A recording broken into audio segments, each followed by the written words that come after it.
क्या आपके घर में भी बार बार ऐसा होता है कि शादी की बात बनते बनते अचानक रुक जाती है?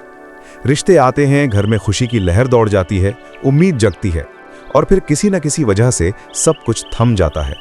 कभी लड़के वालों की तरफ से जवाब नहीं आता, कभी बात बहुत आगे बढ़ जाती है लेकिन फिर अचानक रुक जाती है, कभी रिश्ते तय होते होते टूट जाता है। ऐसे में परिवार वाले भी सोच में पड़ जाते हैं, मन में बेचैनी बढ़ने लगती है और लड़की के अंदर भी एक अजीब सी उलझन पैदा हो जाती है। कई लड़कियां धीरे धीरे ये सोचने लगती हैं कि शायद उनमें ही कोई कमी है, शायद वो किसी के लायक नहीं है, शायद उनके भाग्य में ही देरी लिखी है। और जब रिश्तेदार भी तरह तरह की बातें करने लगते हैं, टिप्पणियां करते हैं, तो मन और भी ज्यादा दुखी हो जाता है। ये दर्द बहुत गहरा होता है, इसे वही समझ सकता है जिसने इसे खुद महसूस किया हो। लेकिन सच्चाई ये है कि हर देरी के पीछे कोई ना कोई कारण होता है, और कई बार ये कारण हमें आसानी से दिखाई नहीं देता। ये कारण सिर्फ बाहर नहीं होता, कभी कभी ये बहुत गहरे में छुपा होता है। आज हम उसी छुपे हुए कारण और उसके एक बेहद असरदार समाधान के बारे में बात करने वाले हैं। और ये समाधान जुड़ा है संकट मोचन भगवान हनुमान से। हनुमान जी को शक्ति, साहस और हर प्रकार के संकट को दूर करने वाला देवता माना जाता है। पुराणों में लिखा है कि जो भी सच्चे मन से हनुमान जी की शरण में जाता है, उसके रास्ते की हर बाधा धीरे धीरे हटने लगती है। जब जीवन में कोई काम बार बार अटकने लगे, जब रास्ता बार बार बंद होता दिखाई दे, जब कोशिशें करते करते थक जाएं और फिर भी नतीजा न मिले, तब हनुमान जी की भक्ति बहुत जल्दी राह दिखाती है। उनकी कृपा वहां होती है जहां सच्ची लगन होती है, जहां इंसान हार नहीं मानता। शास्त्रों में कहा गया है कि हनुमान जी के नाम में इतनी शक्ति है कि वो बड़े से बड़े ग्रहों के कष्ट को भी कम कर देते हैं। खासकर जब शादी में देरी का कारण मंगल दोष या शनि का प्रभाव हो, तब हनुमान जी की पूजा बहुत गहरा असर करती है। यही वजह है कि सदियों से लोग अपने घर की परेशानियां लेकर हनुमान मंदिर जाते हैं, और वहां से लौटते वक्त उनके चेहरे पर एक अलग सी शांति होती है। तो आइए पहले समझते हैं कि आखिर शादी में देरी होती क्यों है। हम अक्सर सिर्फ बाहरी कारण देखते हैं, जैसे सही रिश्ता नहीं मिलना, परिवारों का मेल न होना, आर्थिक स्थिति या समय का सही न होना। ये सब कारण सच हैं, इनसे इनकार नहीं किया जा सकता। लेकिन हमारे शास्त्र ये भी कहते हैं कि कई बार ग्रहों की स्थिति भी जीवन के बड़े फैसलों को गहराई से प्रभावित करती है। ये कोई अंधविश्वास नहीं है, ये सदियों की साधना और अनुभव का सार है जो हमारे पूर्वजों ने हमें दिया है। जैसे मंगल दोष, अगर किसी लड़की की कुंडली में मंगल बहुत मजबूत हो या गलत स्थान पर हो, तो शादी में देरी देखी जाती है। रिश्ते आते हैं, बात बढ़ती है, लेकिन जब आखिरी वक्त आता है तो कोई न कोई अड़चन आ जाती है। इसी तरह अगर शनि का प्रभाव विवाह वाले घर पर यानी 7वें भाव पर पड़ जाए, तो भी रिश्ते बार बार रुकने लगते हैं। शनि देव की दशा या 7.5 के समय भी जीवन में रुकावटें बढ़ जाती हैं। लेकिन इसका ये मतलब बिल्कुल नहीं है कि जीवन रुक गया या आपकी किस्मत में सुख नहीं है। शास्त्र ये भी बताते हैं कि अगर सही देवता की सच्चे मन से पूजा की जाए, सही उपाय किए जाएं, तो ग्रहों का असर धीरे धीरे कम हो सकता है। ये रास्ता बंद नहीं है, बस इसे खोलने के लिए थोड़ी मेहनत और श्रद्धा चाहिए। और यहाँ सबसे ज्यादा मदद करते हैं हनुमान जी। एक बड़ी प्रसिद्ध कथा है कि एक बार शनिदेव खुद हनुमान जी की शरण में आए थे। तभी से ये मान्यता है कि जो हनुमान जी का सच्चा भक्त होता है, शनिदेव उसे ज्यादा कष्ट नहीं देते। यही कारण है कि जब किसी के जीवन में शनि की वजह से रुकावटें आती हैं, तो उसे हनुमान जी की पूजा करने की सलाह दी जाती है। और मंगल दोष के लिए भी हनुमान जी की भक्ति को बेहद फलदायी माना जाता है, क्योंकि मंगल ग्रह का रंग लाल है और लाल रंग हनुमान जी को अत्यंत प्रिय है। अब बात करते हैं उस खास व्रत की जो शादी में देरी दूर करने के लिए सबसे ज्यादा प्रसिद्ध माने जाता है। इस व्रत को कहते हैं मंगलवार व्रत। मंगलवार का दिन पूरी तरह हनुमान जी को समर्पित होता है। इस दिन हनुमान जी की पूजा का विशेष महत्व होता है। अगर कोई लड़की या उसका परिवार लगातार 21 मंगलवार तक ये व्रत करे और पूरे विश्वास के साथ प्रार्थना करे, तो धीरे धीरे जीवन में बड़े बदलाव महसूस होने लगते हैं। व्रत रखने का तरीका बहुत कठिन नहीं है, इसे कोई भी आसानी से कर सकता है। सुबह जल्दी उठें, सूरज उगने से पहले स्नान करें और साफ कपड़े पहनें। कोशिश करें कि लाल या नारंगी रंग के कपड़े पहनें, क्योंकि लाल रंग मंगल ग्रह और ऊर्जा का प्रतीक माना जाता है और ये रंग हनुमान जी को भी प्रिय है। इसके बाद घर में हनुमान जी की तस्वीर या मूर्ति के सामने दीपक जलाएं। दीपक में तिल का तेल या चमेली का तेल डालना बहुत शुभ माना जाता है। दीपक की लौ को देखते हुए मन को एकाग्र करें और मन की सारी चिंताएं हनुमान जी के चरणों में रख दें। फिर हनुमान जी को सिंदूर चढ़ाएं। सिंदूर हनुमान जी को बहुत प्रिय माना जाता है। इसके पीछे भी एक सुंदर कथा है। जब हनुमान जी ने देखा कि माता सीता मांग में सिंदूर लगाती हैं, तो उन्होंने पूछा कि ये क्यों लगाती हैं। सीता माँ ने कहा कि इससे प्रभु राम की आयु और स्वास्थ्य बना रहता है। ये सुनकर हनुमान जी ने अपने पूरे शरीर पर सिंदूर लगा लिया, ये सोचकर कि इससे प्रभु राम हमेशा प्रसन्न रहेंगे। तभी से सिंदूर हनुमान जी को चढ़ाने की परंपरा चली आ रही है। हल्का सा सिंदूर उनके चरणों में या उनकी मूर्ति पर अर्पित करें और मन ही मन प्रार्थना करें कि आपके जीवन की सारी रुकावटें दूर हो जाएं। इसके बाद हनुमान चालीसा का पाठ करें। हनुमान चालीसा गोस्वामी तुलसीदास जी द्वारा रचित एक अद्भुत स्तुति है, जिसमें हनुमान जी के गुणों और शक्तियों का बहुत सुंदर वर्णन है। इसमें सिर्फ 40 चौपाइयाँ हैं, लेकिन इनमें इतनी शक्ति है कि अगर सच्चे मन से पढ़ी जाए तो ये मन को अंदर से बदल देती है। अगर संभव हो तो 2 बार पढ़ें, अगर समय कम हो तो कम से कम 1 बार जरूर पढ़ें। धीरे धीरे आदत बन जाएगी और एक समय आएगा जब बिना हनुमान चालीसा पढ़े सुबह अधूरी लगेगी। अब आता है सबसे महत्वपूर्ण हिस्सा, जो है मंत्र जाप। मंत्र सिर्फ शब्द नहीं होते, मंत्र एक ऐसी ध्वनि होती है जो मन के सबसे गहरे हिस्से तक पहुंचती है और वातावरण को भी बदल देती है। जब कोई मंत्र बार बार बोला जाता है तो उसकी कंपन पूरे माहौल में फैल जाती है और धीरे धीरे जीवन की ऊर्जा बदलने लगती है। शादी में देरी दूर करने के लिए एक बहुत शक्तिशाली और सरल मंत्र माना जाता है, ओम हनुमते नमः। ये मंत्र छोटा है, लेकिन इसकी शक्ति बहुत गहरी है। इस मंत्र का जाप रोज कम से कम 108 बार करना चाहिए।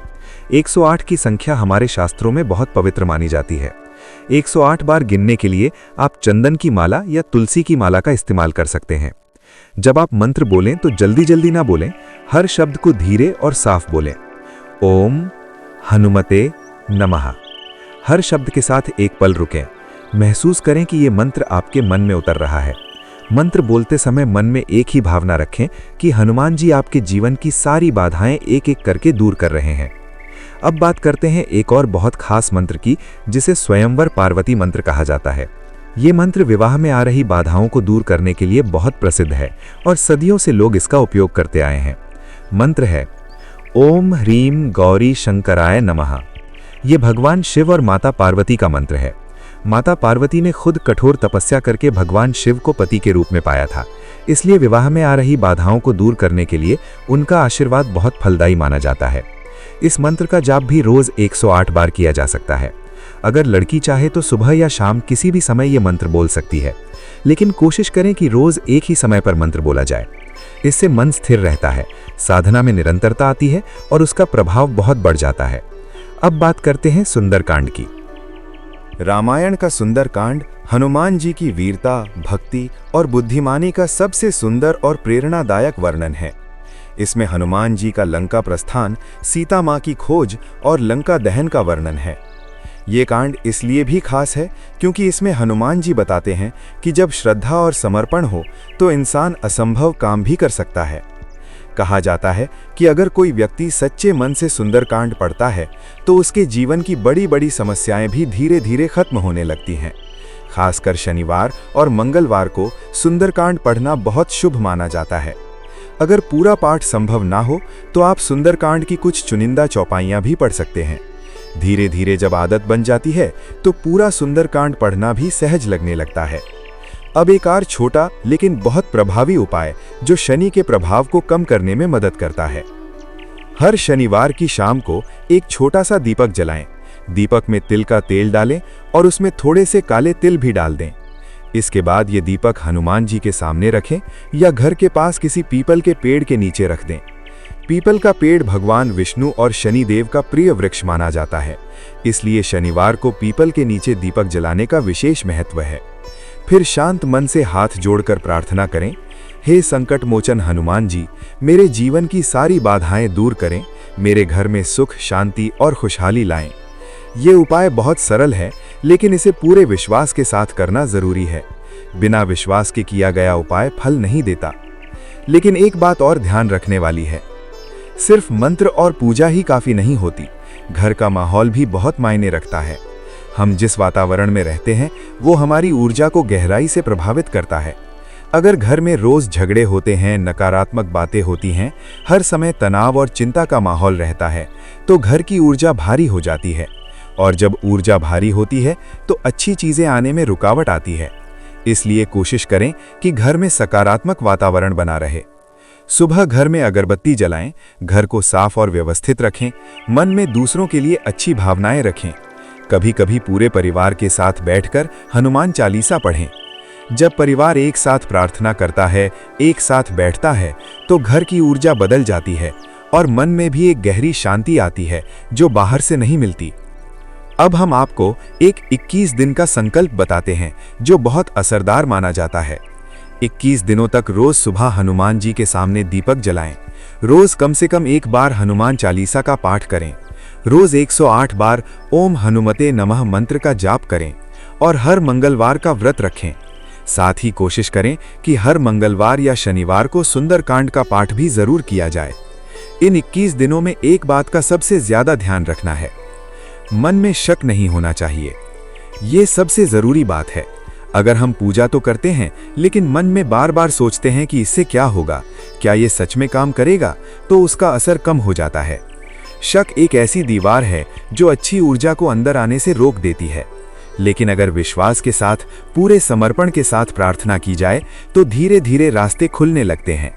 जो दरवाजे बंद लग रहे थे वो अपने आप खुलने लगते हैं। कई लोग बताते हैं कि जब उन्होंने ये साधना शुरू की तो पहले मन को शांति मिली, फिर घर का माहौल बदला और फिर कुछ ही महीनों में सही रिश्ता आया और एक अच्छे जीवन साथी से मुलाकात हुई। ये कोई संयोग नहीं था, ये उनकी श्रद्धा और लगातार साधना का फल था। याद रखिए, हनुमान जी सिर्फ चमत्कार नहीं करते, वो इंसान के अंदर छुपे हुए साहस और विश्वास को जगाते हैं। जब इंसान के अंदर विश्वास जाग जाता है, जब वो ये मान लेता है कि उसके जीवन में अच्छा होगा, तो उसकी पूरी सोच और ऊर्जा बदल जाती है। और जब ऊर्जा बदलती है तो परिस्थितियां भी बदलने लगती हैं, मुश्किल रास्ते भी आसान लगने लगते हैं। इसलिए अगर आपके घर में भी शादी में देरी हो रही है तो घबराने की जरूरत नहीं है, निराश होने की जरूरत नहीं है, रिश्तेदारों की बातों से दुखी होने की जरूरत नहीं है। बस सच्चे मन से हनुमान जी का नाम लीजिए, ये छोटे छोटे उपाय कीजिए, अपने घर का माहौल सकारात्मक रखिए और सबसे जरूरी, खुद पर और परमात्मा की कृपा पर विश्वास रखिए। क्योंकि जहां हनुमान जी की कृपा होती है वहां असंभव भी संभव हो जाता है। जहां सच्ची श्रद्धा होती है वहां रास्ते जरूर निकलते हैं। और हो सकता है कि आज जो रास्ता बंद दिखाई दे रहा है वही कल आपके जीवन की सबसे खूबसूरत शुरुआत बन जाए। जो रिश्ता आपके लिए बना है वो आएगा जरूर। बस थोड़ा सब्र रखिए, थोड़ी श्रद्धा रखिए और हनुमान जी के चरणों में अपना भरोसा रखिए।